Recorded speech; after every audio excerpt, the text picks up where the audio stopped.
बहुत पहले दुनिया बहुत अलग थी। लोग भूल गए थे कि कैसे नेक दिल बने। वो भूल गए थे प्यार करना।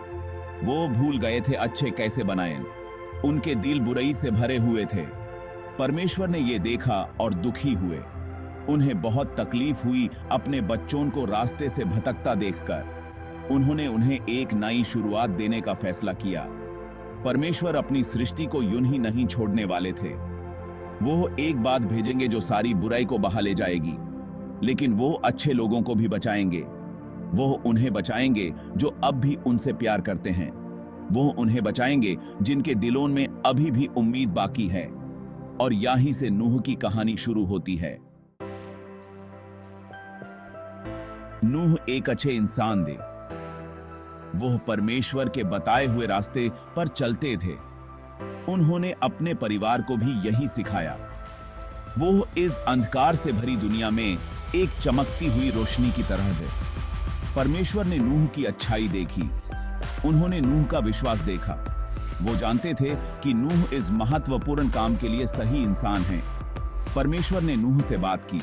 उन्होंने कहा, एक बड़ी नाव बनाओ, इसे बड़ा और मजबूत बनाओ, अपने परिवार को अंदर ले आओ, हर जानवर का एक जोड़ा अपने साथ ले आओ।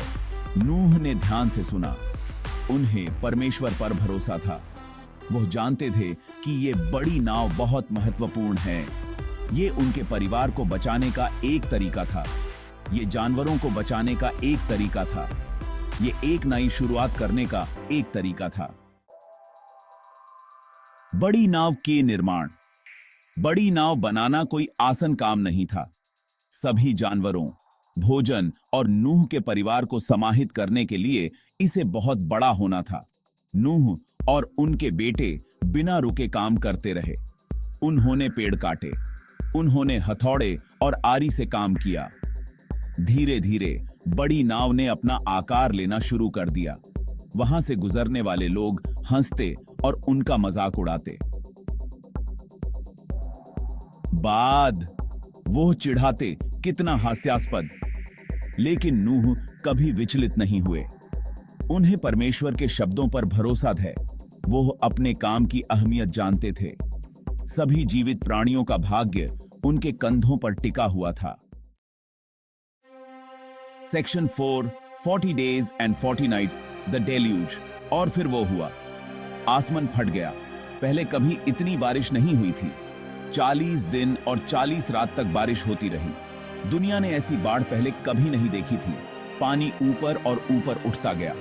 इसने पहाड़ों को ढंक लिया और जमीन को निगल लिया। बड़ी नाव के बाहर हर तरफ हाहाकार मचा हुआ था, लेकिन अंदर सब सुरक्षित और सूखा था। नूह, उनका परिवार और जानवर सुरक्षित थे।